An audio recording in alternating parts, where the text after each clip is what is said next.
Talking Mando on Friday night with 19K Fox, John Matrix, and myself, Rhodes Rants. Good evening, gentlemen. Good evening, sir. How are you? Good evening. I am rocking today. So, and 19K Fox put himself on in the comment section. Okay, so new episode of The Mandalorian. Before we jump into that, I did want to touch on one thing. The Rise of Skywalker TV spot that came out yesterday that was actually good. Did anybody notice that? Yeah, I saw it, yeah. I actually liked it. Duel is what it's called. Yeah, it caught the nostalgia. So, yeah, I actually, you sent me a message and said that was out, and I went and checked on it, and I came back to you, and I was like, holy crap, who failed in marketing that wasn't part of the actual trailer somewhere, you know? I mean, that's ridiculous. yeah. I was surprised. I was like, that was actually good. Yeah. Oh, and Ian McDermott was great. His voice sounded really, really good. Yes. Oh, and interesting little side note in there with the Poe screaming no Yeah. in the X-Wing, and I'm like, please tell me my Falcon ain't going down in flames right there.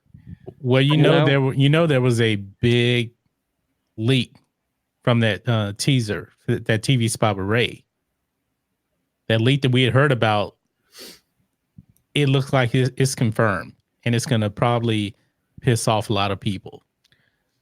That the Falcon's going down? No, she's going back to Oct 2. Oh, yeah. The leak about I Chewie. was talking about, That doesn't look good. That's good. But I still haven't seen a leak where Chewie dies, because he goes. That was a part of it, though. They think he's dead, but later on, if you go all the way to the end of the movie, Chewie is with them on Tatooine in the last scene.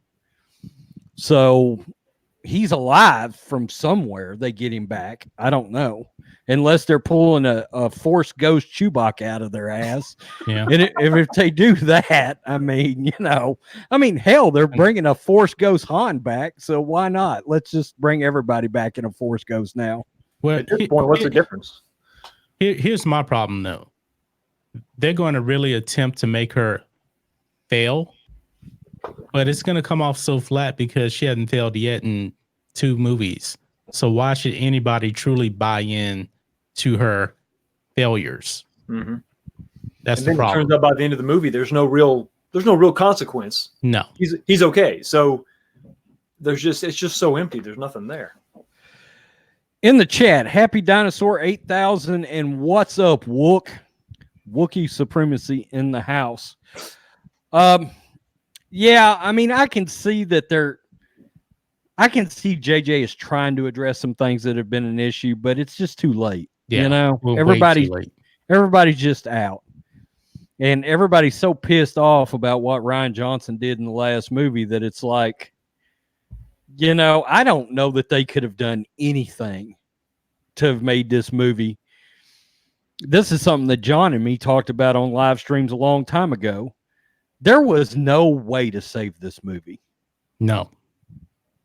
I don't think that there is at all. I mean, if you had all the money in the world, your pick of directors, writers, I don't see a way to salvage it.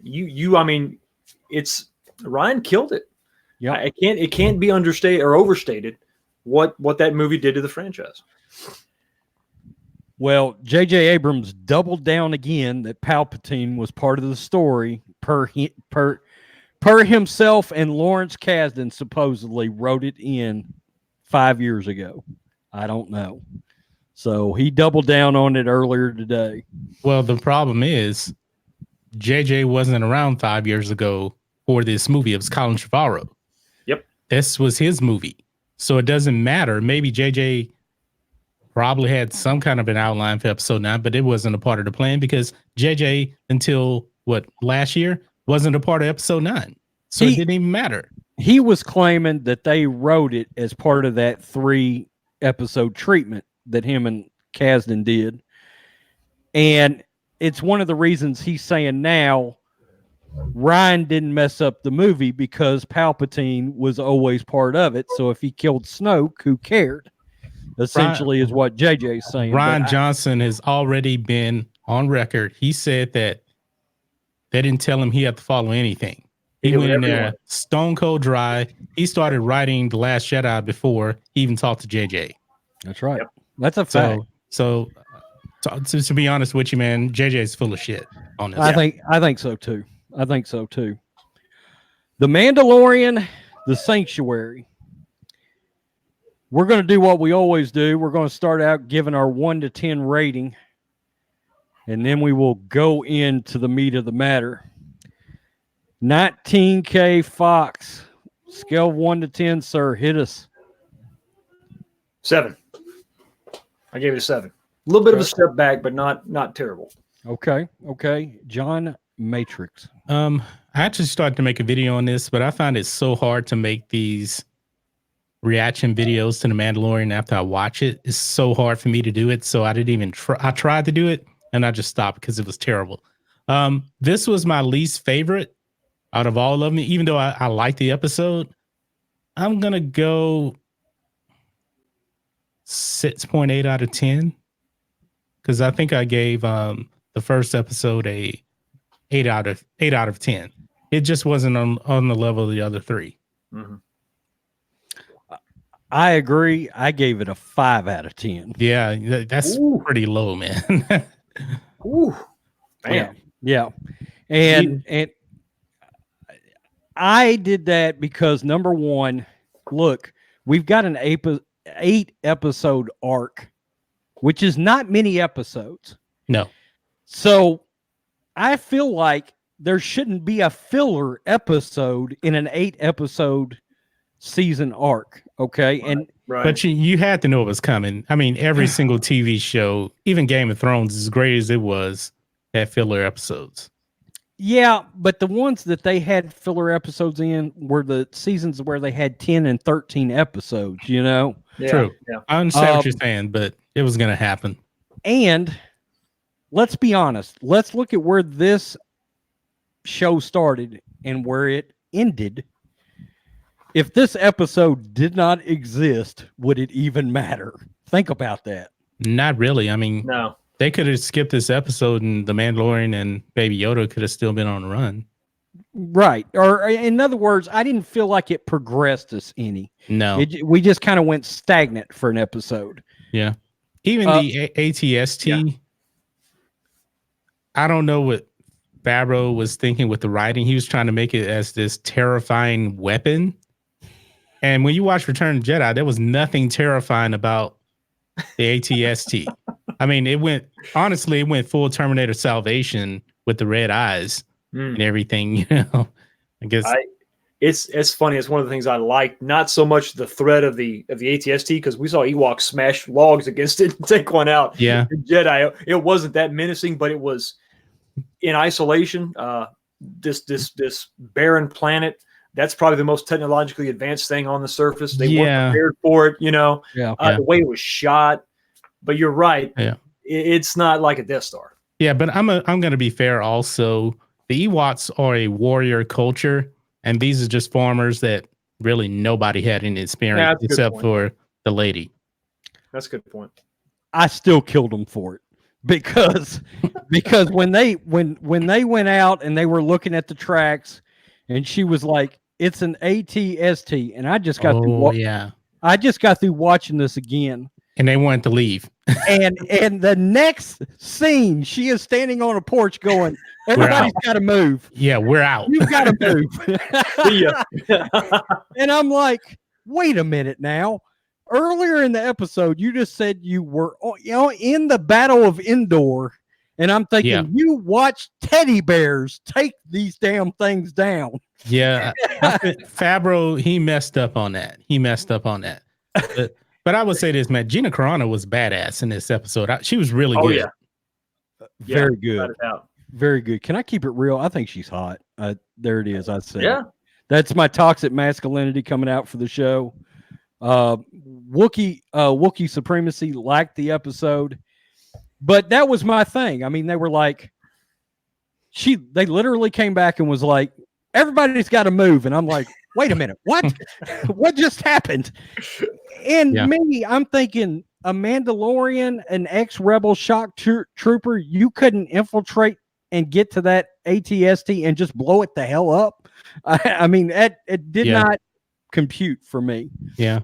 I think another thing that hurt it also was the ATST and this whole episode. It wasn't any Imperial implications in it. This was just some local farmers versus some other savages, and the savages take over the ATST. Yeah, it's like they just happened to find one. Yeah. Yeah, that's pretty much it. And it's like, it's nothing really overall into the story except for the guy trying to kill Baby Yoda at the end. That was like the only ties to the other episodes, really. So we all three liked Gina. Oh, yeah. Yeah. Yeah, I did too. Yeah. Let's get the elephant in the room out of the way. Have you noticed a few people tried to say this went woke today? Yeah, a little bit. And I kind of get a little bit where they probably got that from. Not necessarily Gina Carano, but the lady of the farmers. The widow, she's the only one that can fight. And like, how is it that she's fighting when nobody else has actually seen a weapon? And when they were actually training, man, she was a dead eye. I mean, she was good. I mean, it wasn't even close. It wasn't like she was hitting one every once in a while. I mean, it was just it was like she had some high skill training. So which is fine. So where's that backstory? Where's that nugget of information? I mean, I don't mind that that's in there, but nobody else had any training as being a warrior. They were like, I'm just farmers. That's it. Yeah, they're working on poking a stick. I mean, Well, a lot of people really made the comparison because of Gina Carano, and I'm sitting there and I'm like, I feel like if you're gonna make that leap, make sure you understand the backstory of the character first, because this is not like Rey. No, a rebel shock. What a rebel shock trooper is, at least from what the closest thing I can compare it to is what was a clone shock trooper. Right. Yeah. They were an elite fighting force. Okay. I'm talking special forces. Badder than bad. What we would consider, a Ranger or a Navy SEAL, of troopers. So the fact that she could fight the Mandalorian to a stalemate when she's probably dressing out at 175 herself. Yeah, it wasn't woke, man. You don't bring Gina Carano into the Mandalorian to be a softie. I mean, did you see the guns on her? Yeah, she's jacked. Yeah, I mean, she looked like a warrior. Yeah, so it wouldn't make any sense to not have her with any type of skills, because she's got the two things that Rey doesn't have. She's got the physicality, but she's got the backstory. She has the backstory also. Exactly. We're right there in that episode. She's talking about how they used to fight, how they used to be dropped behind enemy lines. It was no support, just them.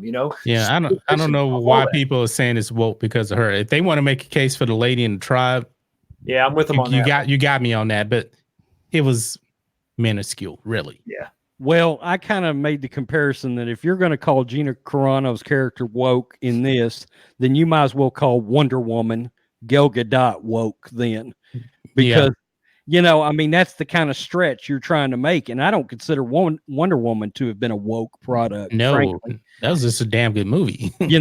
Look, if there would have been a good, well-developed Gina Carano type in Terminator Dark Fate and John Connor would have lived, I might have been happy with the end product, but we didn't get that.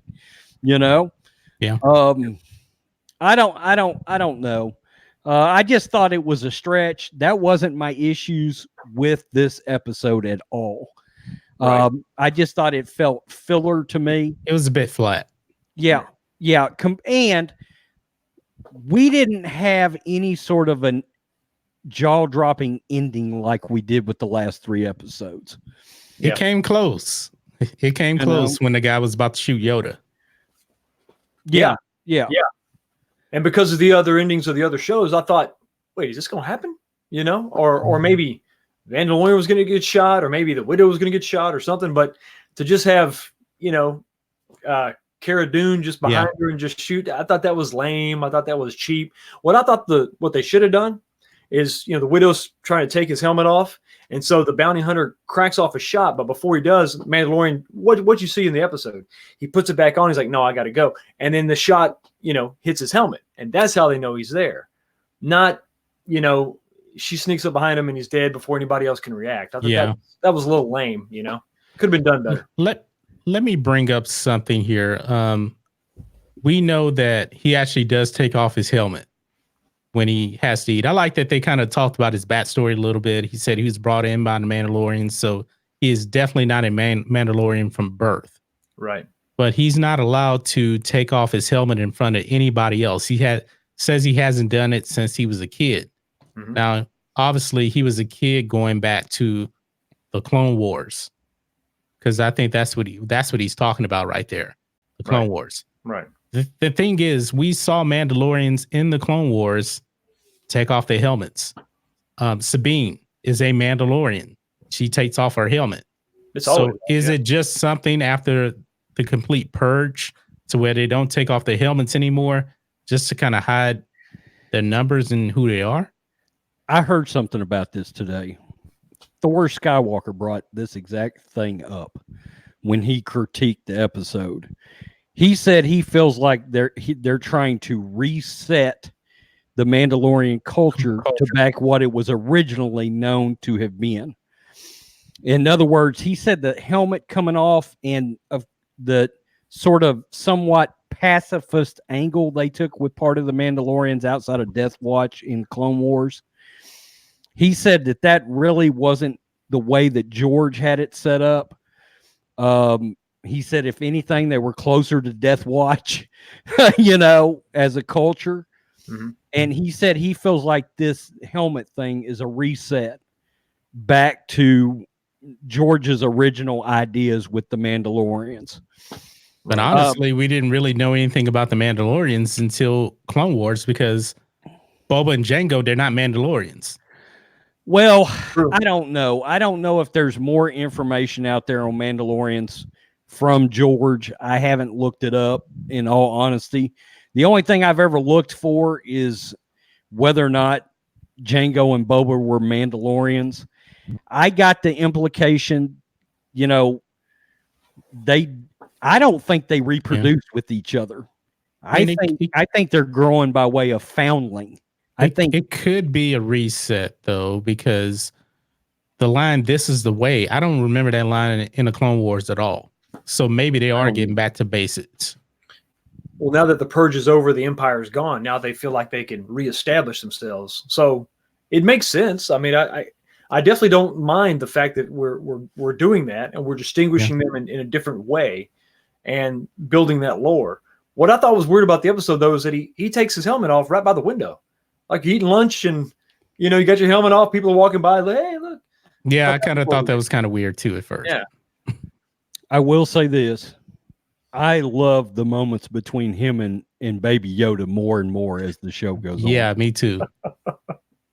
I was actually going into this show thinking the Mandalorian wasn't necessarily a bad guy, but he was kind of like a middle ground guy. This guy's definitely a good guy. Yeah. At least they made him one so far. He's at least got a clear moral compass, Yeah. Let's see. Happy Dinosaur 8000. According to Christy, hello. Snoke Spinal Tap in the house.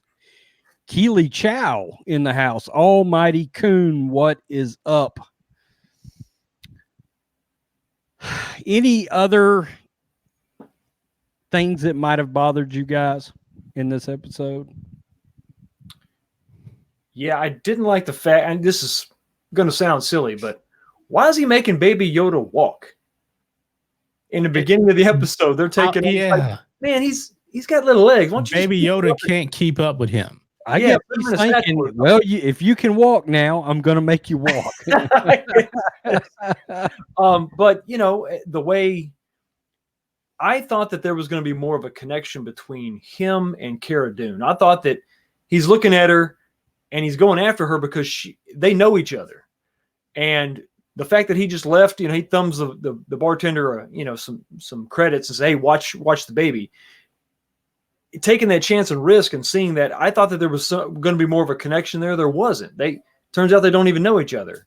And I thought that was odd. I wish that there was more of a connection, a backstory, and they're fighting because similar to the way, Han and Lando left each other. They were pissed off because of the Falcon in the card game. These two met each other maybe on the battlefield. It didn't go so well, but they parted and now there's unfinished business. But I don't know. I didn't like that. But other than that, I'm pretty good with it. I didn't care for the look of the Marauders either. I got almost a Lord of the Rings feel off of them. Yeah. And that sort of hurt their, I don't know, menacing nature, I guess you could say. I would have rather it been another, and I know this sounds played out, but it's more menacing. I'd rather for it to have been more ex-Imperials that were hanging out on the planet. Yeah. It's good. Yeah. I think there's something that feels more threatening about somebody that was connected to the Empire. Automatically you feel a bigger threat coming off of them. Right. Or somebody that might have been connected to the Hutts, anything sort of more familiar there that would have added to it, because there was something that I thought this episode suffered from that Solo, a Star Wars story, suffered from. Solo felt really small to me. And what I mean by that is it made the galaxy seem very tiny all of a sudden. There was no galactic implications in that movie at all. Exactly. And that was the problem. I mean, you saw the Empire, but it was like, no, the Empire. All right, whatever. Right. And I think it's because it took the emphasis of the episode off of somebody coming for Baby Yoda, which you feel like there's a bigger threat looming out there, right? Right. And it shifted the focus onto a different adversary. And I guess that's okay. And it would have been okay, again, if we're talking about a 10 or 12 or 13 episode season.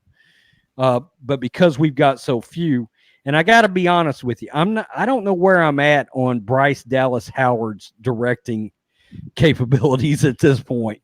I feel like Dave Filoni and Deborah Chow knocked it out of the park. Yeah, they did. I will say this. There's one thing that really kind of bothered me. The Mandalorian theme, I like the theme now. It grew on me. I like his theme. I do now, too. I did not like that theme for the villagers.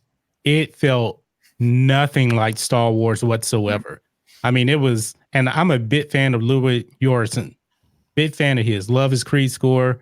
Love his score to Black Panther. That theme for the villagers, the farmers, was awful. It was so misplaced.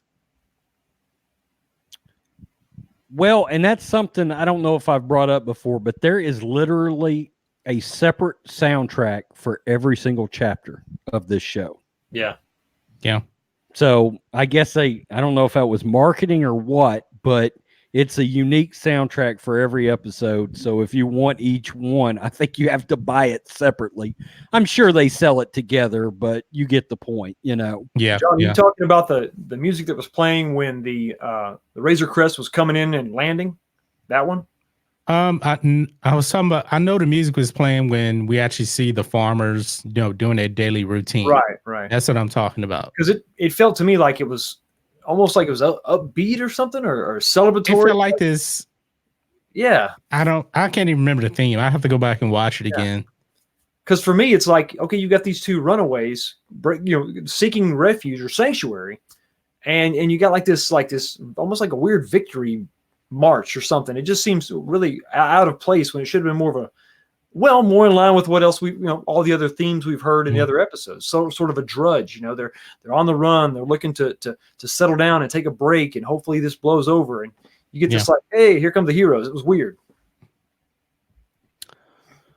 I've been trying to think of some more positive takeaways I had from the episode, but other than a couple of small nuggets about the Mandalorian, far as like him having his helmet on and off and all that sort of thing, the interactions with Baby Yoda. Now I'll say this, man, they get some fantastic emotion out of the Mandalorian with that helmet on. Yes. Again, yep. You can tell what he's feeling. Yeah. I don't know if you guys actually felt this. You remember the final battle when they had dug the trench and everything, and they want that ATST to walk onto it and fall down? You know what it reminded me of? Maybe they were influenced by this. I'm not sure. Mark Singer's The Beastmaster. When he's fighting the Juns at the end of the movie, that's what it felt like to me. Wow. Foxy, do you remember that movie? I remember the movie. I don't know if I remember that part, but yeah. Oh, man, that movie's great, man. Yeah, when they actually, what's the name of that city? I don't remember it. They actually see the Jun horde coming. And so they have all the citizens did this trench from the gates of the city. And the Juns, they want them to go through because it's going to set them on fire and everything. It's like this big moat or whatever. That's the same thing they did in this episode in Mandalorian. Yeah, I thought about like Braveheart. Every time they're letting them come, then they pull up the spears and spear the horses. I felt like that could have been done a little bit better too.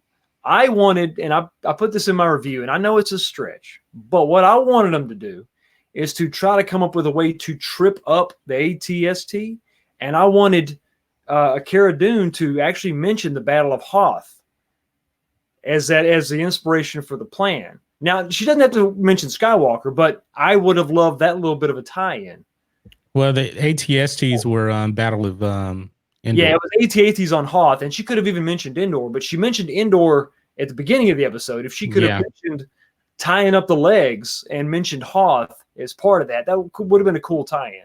And I don't know if that's a George thing, but if you go back and watch Empire Now, ATSTs is on Hoth. They're on Hoth? With the AT-ATs, yeah. Oh, that was a special edition thing. Yeah, the slow ones are moving, and then all of a sudden now you can see the two-legged fast ones going by in the background. Oh, yeah, you can now. Yeah, you're right. Yeah. I maybe it's just me being selfish. I want those. No, that would have been a great tie-in. You're right. Yeah, you're right. I want those OT references. I think that it's prime because she, being a soldier, she could have looked back at some of the highlights of all the battles and draw inspiration from that. That's kind of your excuse to bring that in. But yeah, I think we're gonna see her again. I hope so. I think so, and I think she may actually drop Luke's name. I think because obviously I think she probably knows Luke. Man, that'd be awesome. Wookie says, personally, I think they should vaporize Baby Yoda instead of this Rooster Cogburn with a child in tow thing they've got going on. They're not killing Baby Yoda, I assure you, because those things are flying off the shelves. No, right man, Baby Yoda. I want this to happen. Season 2 is coming out now. They cannot kill Baby Yoda at all. They just need to let Baby Yoda be the way they have done with Ahsoka. Ahsoka's out there. We know that. Dave Filoni knows that he cannot kill off Ahsoka, else that's going to piss off a lot of people. Hey, I'm picturing this person working in some broom closet at Lucasfilm, and they've got this little digital tally thing, and every time they sell a piece of merchandise, it dings. Well, I picture this person sitting in there for the last 3 months, and this thing's been quiet, and then all of a sudden they heard, bing. What? Bing. We sold something? Bing. And I can picture them running out of this broom closet, carrying a piece of paper like this, going, oh my God, we're selling something. I hear the Baby Yoda thing is going nuts right now. I don't even know where you can buy one. I haven't seen it anywhere. I think it's getting released real soon. They need to hurry up and come up with that. Today would have been a great day to release it. Right, Black Friday. I give Favreau a lot of credit for that, though, because they sacrificed some merchandise sales to keep that in house, like the way they did. Yeah, because nobody saw this coming. No. Did y'all notice the created by Jon Favreau tag at the end of this episode? Mm-hmm. Yeah, I thought that was in every episode. I think that's in all of them. Yeah, it is. Because this is his supposed brainchild, I guess you could call it. Because I walked through Walmart the other day. Do you know the Rise of Skywalker merch is on the clearance aisle? Yeah. The movie hadn't even come out yet. They're not selling anything, man. I mean, it is that bad. I mean, The Last Jedi killed the brand, basically. They got to get back to basics. I was at Walmart today, and I don't know if y'all have the same thing in your stores. You got the whole aisle. There was one little section, and they've got cardboard dividers. And it's maybe 3 feet wide. I mean, there's more Fortnite stuff than there is Rise of Skywalker stuff. Yeah. And the problem is, we all enjoying The Mandalorian, but the problem is not a lot of people have Disney Plus. Mm-hmm. I mean, it's only 10 million people total that have it, and probably a lot of people from Verizon got it for free. So it's going to take a while, man. People haven't seen The Mandalorian yet. I was in Walmart yesterday, and The Mandalorian was brought up in the entertainment section. You would be surprised how many people were talking about they had actually grabbed this because of The Mandalorian. The Mandalorian's like a thing right now. Yeah. But I mean, overall, it's not a whole lot of people to have access to Disney Plus. That's a problem. I will say, after watching the episode a second time, it did play a little better the second time for me than it did the first time. I'm still not raising my rating, Yeah. It is what it is. I don't want a filler episode in an 8-episode arc. You know what, man? We're all saying that this is the weakest episode, and we all still liked it. Yeah, exactly. Imagine that. Yep.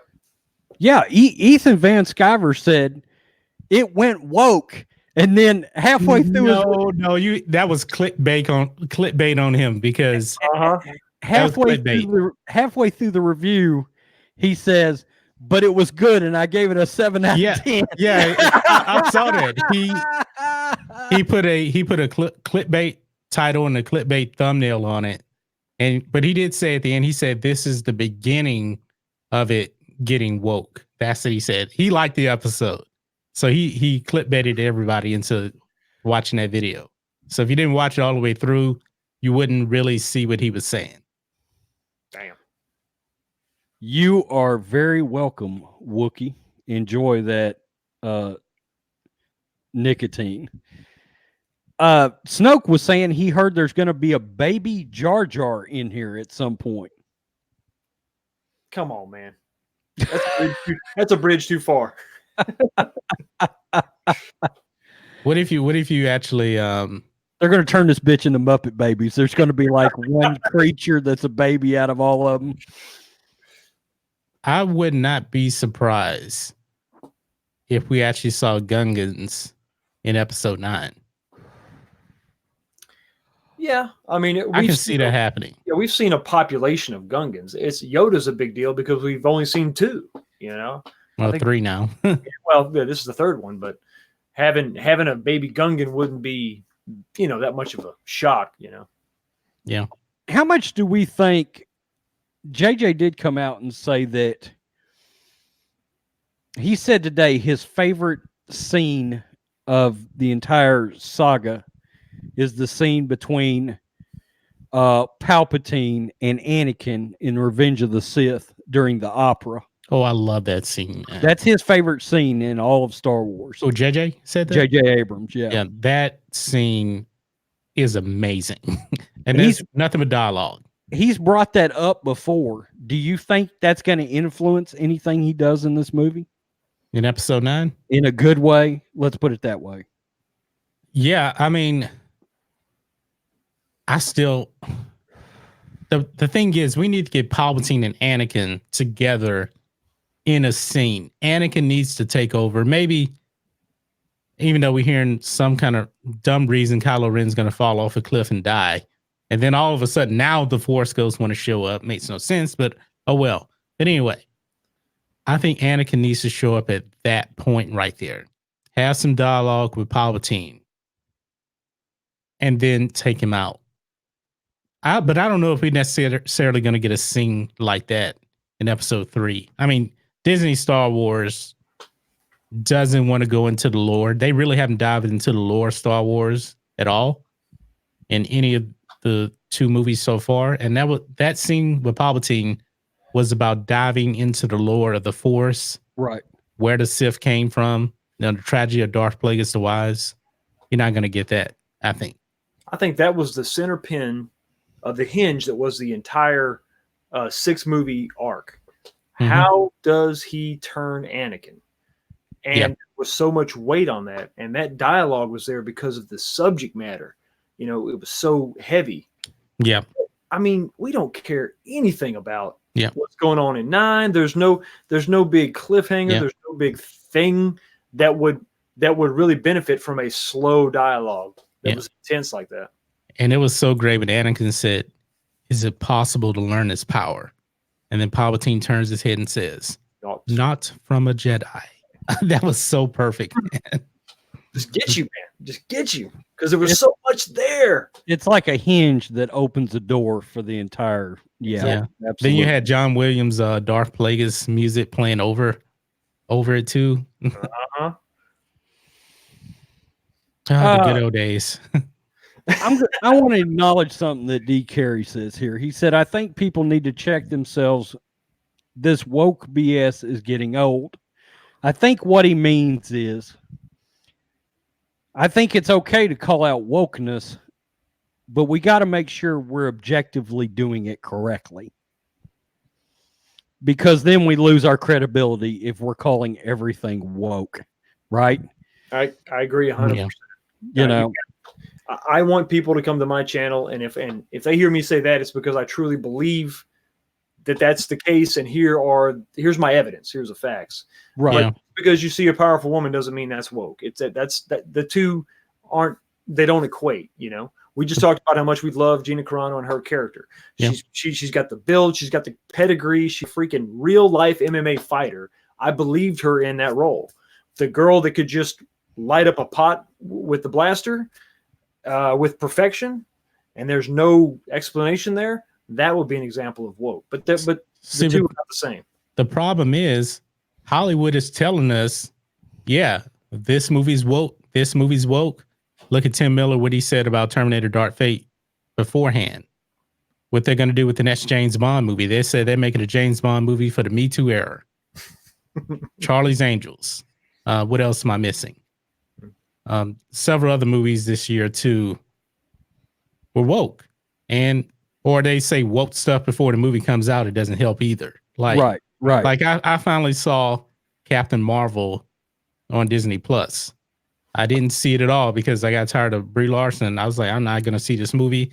It came out on Disney Plus. I still didn't watch it for a while. And then I watched it. I was like, wow, the movie's not as bad as what people say it is. It wasn't woke at all. But Brie Larson had to open up her big mouth beforehand. So she just ruined the movie experience for me. Yeah, that's one of the movies that made me take a step back for a second, because I was like, I don't like what Brie Larson had to say at all, and I wasn't going to pay money and reward her for making her statements.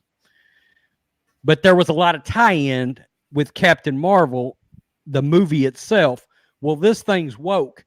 So I didn't see the movie. And then months went by. I finally saw it without paying for it. We'll leave it at that.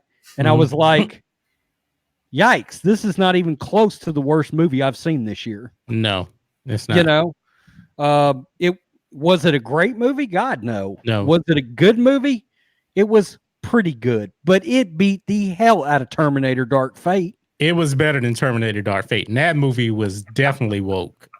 I mean, and that movie was blatantly woke. Honestly, to tell you the truth, man, Captain Marvel looked like Godfather 2 compared to how bad Terminator Dark Fate was. And Godfather 2 is an all-time great movie.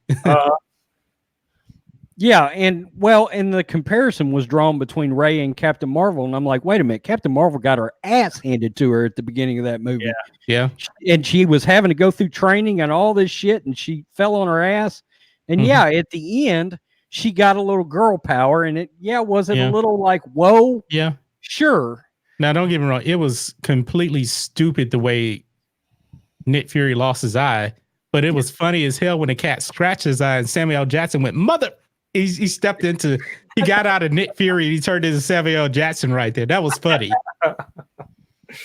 I said it was a good Sam Jackson and cat movie. You know? Did we ever find out what that cat was? No. That wasn't no ordinary cat, man. No, it was not. Yeah, I forget the name of the species, but it's an alien. And they never explained it, so. Horror Nation, what's up? How come nobody thought it was a good idea to tell Kylo Ren that Vader turned to the light side before he died? I think he knew that. Yep. Snoke says, I can't stand Brie Larson and what she brings to a franchise. No, I don't want Brie Larson anywhere around. I'm not advocating for Brie Larson. Let me be clear. No. Good God. No. Yeah. Here's another problem too, man. All this woke culture and everything. Rian Johnson, he's completely woke. And I already said everything that Rian Johnson has said, I will never watch another Rian Johnson movie again. Mm-hmm. And I'm listening to reviews for Knives Out, and I'm hearing it's a pretty good movie. I mean, not just, the media. I mean, Mecca Random said it was pretty good. I'm still not going to go see it. I did a review on it, and it was good, but it pissed me off because that drove me to my conclusion that all of this was contrived. It was planned. He had it out for Star Wars. Huh? He wanted to divide the fandom, just like he said in that video from 12 years ago. He wanted to cut the audience in half, divide the fandom. OT trilogy fans were going to be marginalized and forced to embrace the new stuff. Yeah, he's a competent filmmaker, but yes, when he has an agenda, look out. Yep. Because I think you like a couple of his episodes of Breaking Bad, right, Rhodes? He's got arguably the 2 greatest episodes of Breaking Bad ever. Yeah. Like literally, and it is shocking. That show is considered by many to be the best series ever. Breaking Bad is. And yeah, it's at least 2 of the top 8 or 9 episodes of a 7 or 8 season long series that there is. In Breaking Bad terms, they're considered historic, and those episodes are the reason he got The Last Jedi, because they were so well done. And in fairness, Looper wasn't bad. Okay. No, it wasn't bad. Yeah. It was a generic sci-fi movie, but I don't like Ryan. I'm out on Rian Johnson. I just will not. I can't. I've got subs that have asked me for an objective review on a Rian Johnson movie, and I don't know that I'm capable of giving one. I'm not going to go see a Rian Johnson movie ever. And it has nothing to do. I mean, The Last Jedi could have been, The Last Jedi is completely bad. Mm-hmm. But once he started opening his mouth about all this other stuff, I'm like, I'm completely out on this dude. If he kept his mouth shut, I probably would have saw Knives Out. But no, we know who Rian Johnson is. He's an arrogant asshole and crybaby. And that's some of the woke that we were talking about before. It's not just the movie itself. It's these actors. It's these directors. It's Kirsten Stewart went out on all the talk shows and told us it was woke before Charlie's Angels ever came out. I mean, it's like, so we don't even have to look for it anymore. They're pushing it in our face. Yeah. Well, and It's like this episode of The Mandalorian. Could I see the media grabbing the episode and trying to turn it into this celebration of women? Yep. Oh Yeah, God! I Just could imagine see that. just imagine what Anita Sarkeesian is gonna say. Yeah. Although the big thing among feminists is, they supposedly hate characters like Gina Carano was. They hate characters like Ellen Ripley. They hate characters like Sarah Connor. They think they should look like Kristen Stewart from Charlie's Angels now. Yeah. That's what a female hero should look like. Let me let you guys on a little secret about these feminists. Guess what? They're not fans of these franchises at all. None of them. Because I was watching. You guys know who Lauren Chen is? She has a YouTube channel. Oh, never mind. No. She was actually responding to Anita Sarkeesian's. She did a video on it, and she was talking about her. And she was saying that Anita Sarkeesian, check this out, was never a Star Wars fan. She only got into Star Wars, guess when? When The Last Jedi came out. Disney sequel trilogy. Yeah. She said she never watched any before. I think she said she watched them all since then. But still, that's the people that are complaining about everything about this new stuff. They were never fans of Star Wars ever until Disney got woke. That's the problem. Well, they've tried to spin it into some kind of celebration of, this agenda that they've got, and it's pushed out the real fans. We're like, we're out of here. Now they're calling Mandalorian fans racist and bigots and sexist. Well, how in the world? Well, they're talking about white guys being racist, but do they know that Pedro Pascal, he's a Vato? Carl Weathers is in the fucking show. Carl Weathers is in the movie, in the show. And Carl Weathers is amazing in this show. Listen, all those words have lost their punch. They've lost their meaning. I mean, you can't just keep calling. If you call somebody Hitler every day, eventually they're not going to really care if you're calling them Hitler anymore. So, call me what you want. I like what I like. And there's nothing woke in the show. This episode was, borderish. But the woke isn't really there. The misogyny really isn't there. This is just a good film that serves up good characters and good story. Yeah. The best episode was directed by a woman. The worst episode was directed by a woman. There you go. Go figure. Yeah. We're back to zero. Yeah. It's like, I don't know if you guys saw my new Terminator video I put up today, but Tim Miller is making another excuse for Terminator Dark Fate. He says that it could have been better if they had female writers on the movie. What is? I'm like, dude, do you know that James Cameron was one of the writers on the movie? It wasn't going to make a difference. Because they had 6 guys that actually wrote Dark Fate. But in his little scenario, he's still the director, huh? Yeah, he's still the director. So you had no veto power. He couldn't control what was going on. No, come on. He wouldn't know a good story if it. Yeah, he's coming out with all kind of crazy excuses for Dark Fate flopping. But then you say something like that. You say, "Hey, if we had women writers, it would have been better." And then if I say no, you're just a misogynist. You hate women. Now, in all fairness, he was asked a question, but he answered it. Oh, that's true. That's true. Snoke Spinal Tap. Who the hell said Bumblebee was woke? Bumblebee was good. Bumblebee was great. I don't remember anybody saying it was woke. Wow. The best Transformers movie they've made. I thought it was. Yeah, I thought it was the one that was closest to the 80s cartoon. Yeah. They got the G1 designs too, man. It was awesome. There was zero wokeness in that movie. No. It was an 80s movie, if you want to know the truth. The heroes didn't have a sex. They were robots. Check this out, man. Terminator Genesis starred the girl from Game of Thrones. Emilia Clarke. That movie was not woke. It was just horrible. I mean, Jay Courtney was awful in that movie. He's he's awful in everything. never done anything good. The only thing he's ever actually got right was Captain Boomerang in Suicide Squad. Yeah. That's the only role that guy has ever gotten right.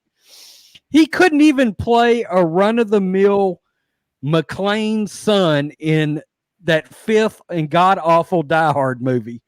Dude, you're just playing an action star, and you can't even do that. I'm worried about the Die Hard remake. I'm worried.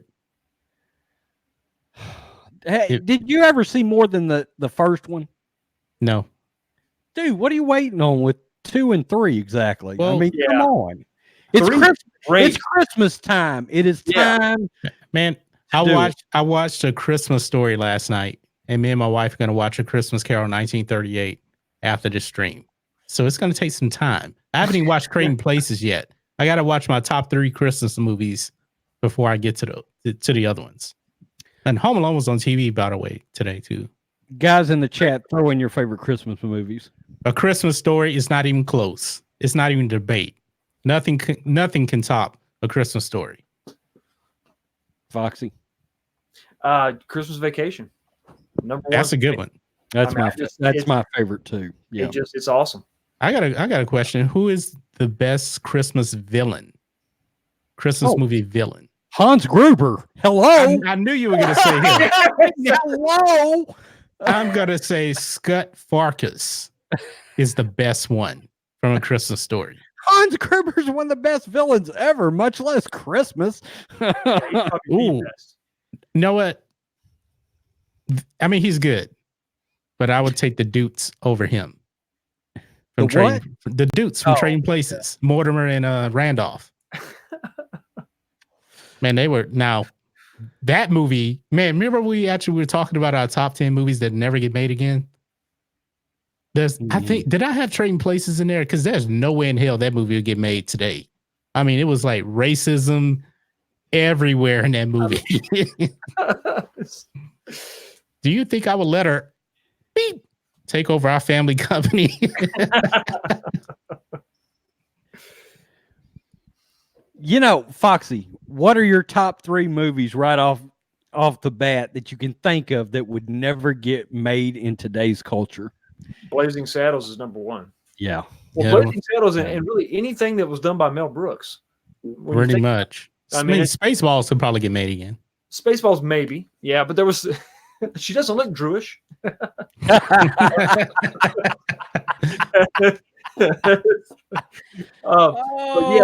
good. That one for sure. I mean, God, man, it's not even really the subject matter anymore. It's just the jokes that they told. You know, Brewster's Millions. I mean, the toy. Yeah, the toy. Toy. God, yeah. Right? I love that movie though. But I mean, even Die Hard. You know, strong male character killing. Other strong male characters, but would they be considered immigrants, and so we can't portray them in a negative light? I mean, who knows? Well, they were Germans. Media, the media has destroyed the good old action movie. Yeah, you know, they really have. But I remember we did a live stream on it, and I remember that we were I think I had number 1. I had Birth of a Nation, the black and white movie from like 1913, where blackface everywhere, portraying the Klan as heroes. Soul Man was in the top 10. Oh yeah, I think that was number 1 for you, Rhodes. That was my number 1. That was number 1. I forgot about that one. That's a blackface movie. That's what that is. Yeah. Let's pause for the cause, my boy Drunk 3PO with the $9.99 join the Rhodes Squadron. Thank you, Drunk. Drunk, you will get an invite. If you want an invite, you will be on here next week. Drunk 3PO. Well, you guys are witnesses. 2 weeks in a row, he has said, I didn't get an invite. Next week, he'll get an invite, and the son of a gun will not show. I'm going to hold you to it. You know what, man? I'm sending you an invite. You know what, Rhodes? It's because you're racist against Cubans. Yeah. Against what? Cubans. Hey, check this out. Down, man. He put his Mandalorian review up today, and some dude in the comment section said, "You need to quit talking black." Arrow to the motherfucking bam. What's talking black? What does that mean? Stereotype black. I commented to the guy and I said, the award for the worst fucking quote comment of the day goes to you. Winner. Yeah. I could already tell you, man, this live stream is gonna get demonetized, man, because when we did that top 10 movies that never get made, it got demonetized. I appealed it. I appealed it, and it got denied. That was like the only one. Did it get denied? Yeah, it got denied, man. It got denied. Yeah. Damn. Oh, I mean, it was pretty controversial that live stream. That's funny as hell. It's Vase Productions says, "Give me his spot." It looks like I may have 2 open spots. Who knows where the hell Fatal J is tonight? He's MIA, just disappeared off planet Earth. I haven't heard anything from him all day. I normally get like 2 or 3 messages from Fatal, and I'm like, disappeared. Say your prayers for Fatal. It's according to Christy. No. Freaking YouTube censor super chat. $2. Good God. She has changed her YouTube name like 14 times in the last 2 weeks, I think. I just noticed that. Yeah. There was Christy Miller, then Christy Drinks. Then Christy's a drunk, or Christy drinks, or something. But go subscribe to According to Christy, please. As I call her, Texas. Go subscribe to Texas. Drunk 3PO 499. What's up?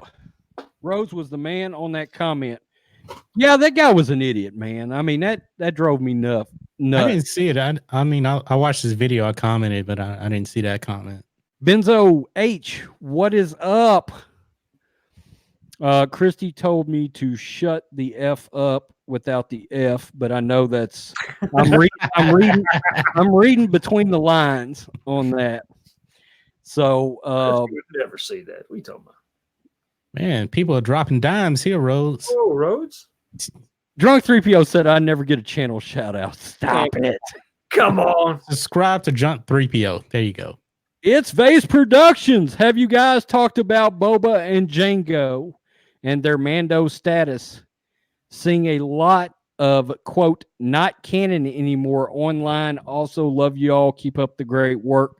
Thank you for the $10. I appreciate it. Any and all monies from this channel go to my rescue animals. They thank you. I thank you. Means a lot to me. Hit us with the Django and Boba John Matrix. They are not Mandalorian. We've been saying that for the longest time. George Lucas said, I think all the way back to Attack of the Clones, right? They're not Mandalorians. Right. Django probably killed somebody, stole the armor, and that's how he got it. And even in the Clone Wars, they address it because Pre Vizsla says that he doesn't know where Jango Fett got it from. He wasn't a Mandalorian. So, I mean, it's been said multiple times. They're not Mandalorians. Django stole that armor. Yeah. Yeah. Now, I don't know where Boba got his from. Because Boba's Mandalorian outfit was different.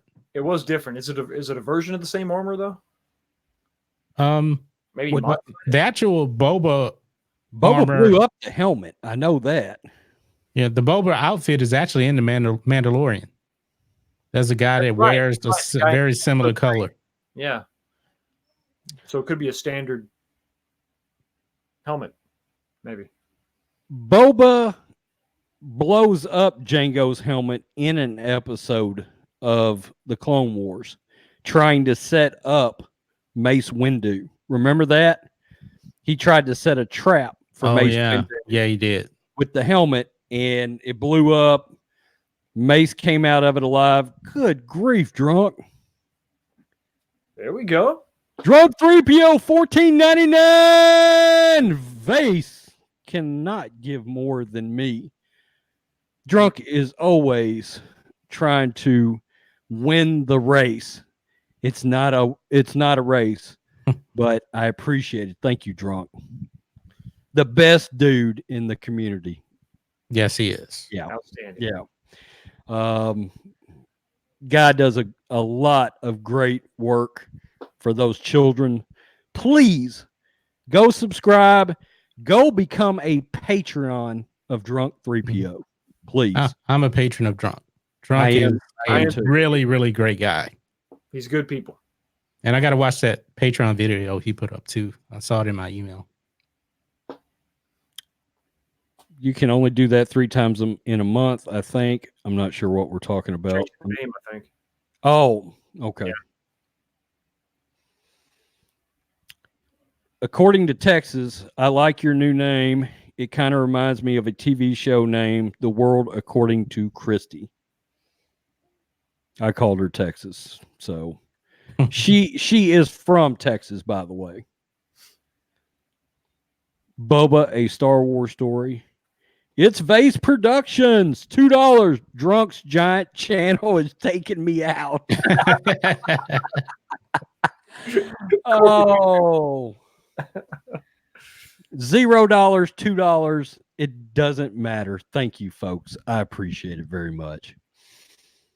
Anthony, YouTube fan. Guys, this gentleman right here is probably my longest subscriber ever. He was subscribed to me on my old channel. Way back in the day when my very first video ever went up, where I was talking about I just came out of The Last Jedi and I feel like I've got the flu right now.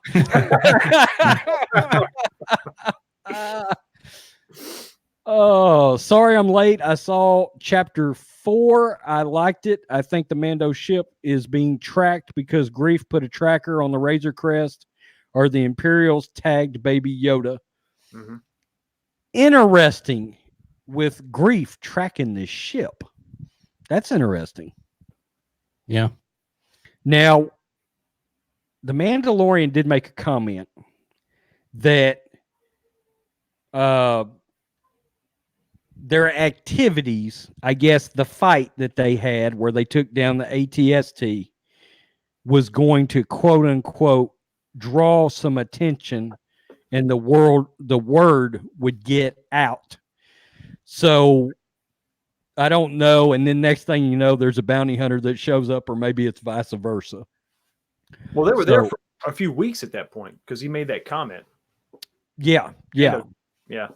Like, I got the notion they were there for like 2 months after that battle, maybe. Yeah. When I went back and watched it. And I don't know what the time period is for these entire events, you know. I'm curious what that time jump is going to mean for all the other events going on. You know, with the other characters, with Grief, with everybody else, with the Mandalorians, have they relocated since then? I'll be curious to see when we catch up with everybody else, what that time leap or time jump does for us story wise. Yeah. I'm gonna throw a story idea out to you guys. Do you think he's gonna end up taking his helmet off, and the Mandalorians are gonna have an issue with him all of a sudden? I don't think so, man. I mean, he's pretty much stuck in a way. I don't think so. Maybe not in this season. We don't know what events are going to happen. But man, that would be like the ultimate test of his character, maybe, because you're right. He does seem like a devotee of the Mandalorian way of life. Yeah. Remember, he said if he takes it off, he can't put it back on anymore. Right. And they're doing season 2. I don't think that's going to happen. Maybe he decides to put it back on against their will, maybe, or their wishes, and they have a problem with that. You know what? Yeah. Do you think that the Mandalorian keeping his helmet on is kind of like a slap in the face to the sequel trilogy? Kylo Ren takes off his helmet and loses all of his intimidation. I like that. I had already thought about that. Kylo Ren comes out with an afro. Have y'all seen his? I know you've seen it in the trailers, but have you seen the toy of his helmet with the red on it? Yeah. Well, no. I saw one in Walmart. It looks so just silly. I mean, it looks like they just took some like nail polish and just kind of scratched some red on it. It looks silly. What I don't get is what's the point of them putting his helmet back together when he's not going to be wearing his helmet? Because when he goes and fights Rey on the Death Star in the water, the helmet is off. The leaked photo of him in there with Rey fighting against Palpatine, his helmet is off again. I don't think he's going to be wearing the helmet very much. The helmet doesn't signify what it did in the OT. I mean, Vader always had his on. He had to. He needed it. You know, it was a symbol of his intimidation. But yeah, Kylo Ren doesn't need this helmet. No, and well, he threw it off in the first movie anyway, so it's lost all meaning. Horror Nation asks, will it be Pedro Pascal under the helmet? Yes. Yeah, he's under the helmet. Let me go on record to say it's not going to be a woman. No. I keep saying that. Oh, I'm like, it's not going to be a woman. Yeah. Really, and for the most part, it's Pedro Pascal under the helmet, plus stunt doubles. Oh man! Woo-wee. Wow! Drunk. God, man. Drunk 3PO. $49.99. Rhodes was one of the first people to ever shout me out and help me get to 300. I'll never forget, bro. Much love. Thank you, Drunk. I don't even know what to say right now, man. That's nuts. I'm humbled. I don't deserve that, and my animals appreciate it. You literally just, fed my dogs for a month. I appreciate it so much. You have no idea. And one of those dogs is pretty damn big. So Gracie appreciates it. So damn. I don't even know what to say, guys. I know that's sort of That's awesome. That's awesome. Blows me away. Yeah. That's the community right there. That's that's the fandom menace for everybody that hates on this community right here. This is the way. This is the way. Thanks, Drunk. By the way, Drunk's channel is, and you guys know this, it is destined for greatness. He's going to get 100,000 subs in a year, I think. He's gonna be that channel that exploded like Geeks and Gamers and all these other channels. Yeah. Yep. So just wait till after episode 9 comes out. Something special is going to happen with his channel. I agree. I agree. Christy, how dare you? According to Christy, love the panel, but the Cowboys still suck. Yeah, damn right they do. Bam, bam, bam. Okay, I got to get this off my chest. Jerry Jones, why don't you fire Jason Garrett?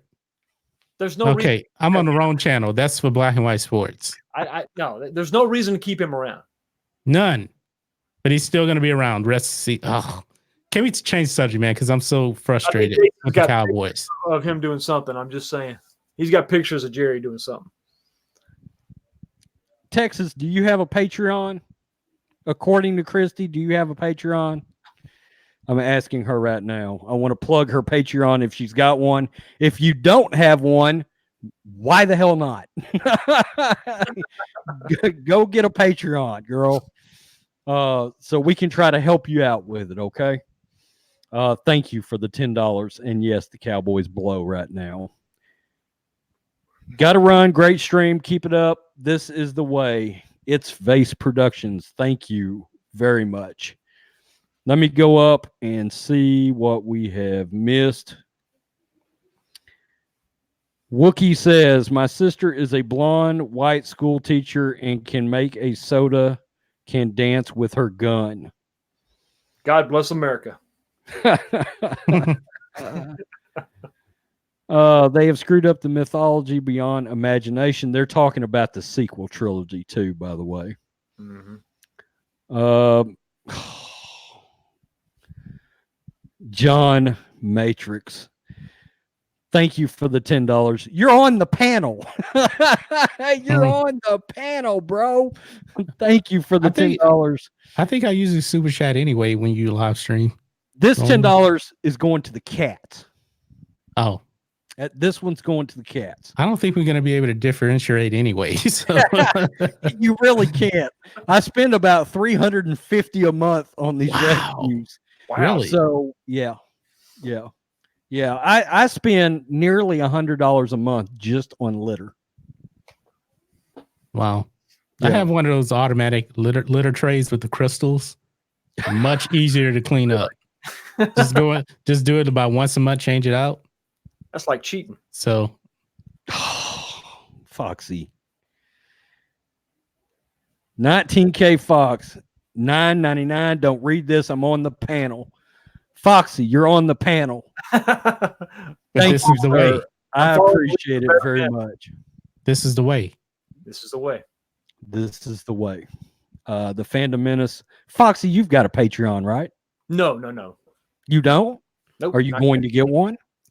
After I hit 500, I've given it some thought. Okay.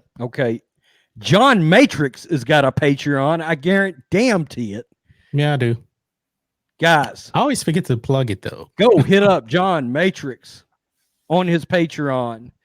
And his woke equals broke shirt. And Foxy's got the best shirt in the community right now. I got to be honest with you. Actually, I'm giving 20% off on shirts right now. Yeah, holiday 20. Oh, actually, let me find it here. Unbelievable. Drunk says he loves this. So do I. My animals. Oh, guys, y'all have no idea. That's where we're going with the other girl. They fly now. That was a horrible clip for the Rise of Skywalker. Oh. How many cats you got over there, Rhodes? I've got 9. 9 rescue cats, 2 rescue dogs. My bearded collie. I almost lost her a couple of months ago. She got bladder stones. And they had to do emergency surgery on her, and they cut her wide open. Yeah, I remember that was about a couple of months ago, right? Yeah, they had to. It was that, or she was going to die. They had to save her life. And man, that was stressful. Yeah, there. I put my T-shirt link in the chat. Get 20% off. Rock on. According to Christy, with the $2. Thank you, Texas. This is the way. I have a question. What's not the way?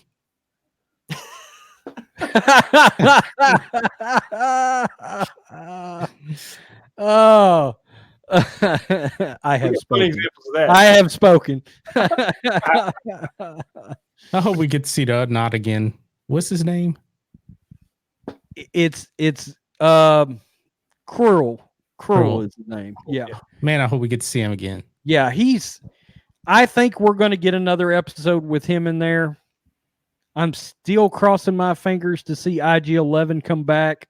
He's done, man. In some way. Done. Are you hoping we get a crew? The Mandalorian does acquire a crew after a while. Maybe everybody we've seen in this season.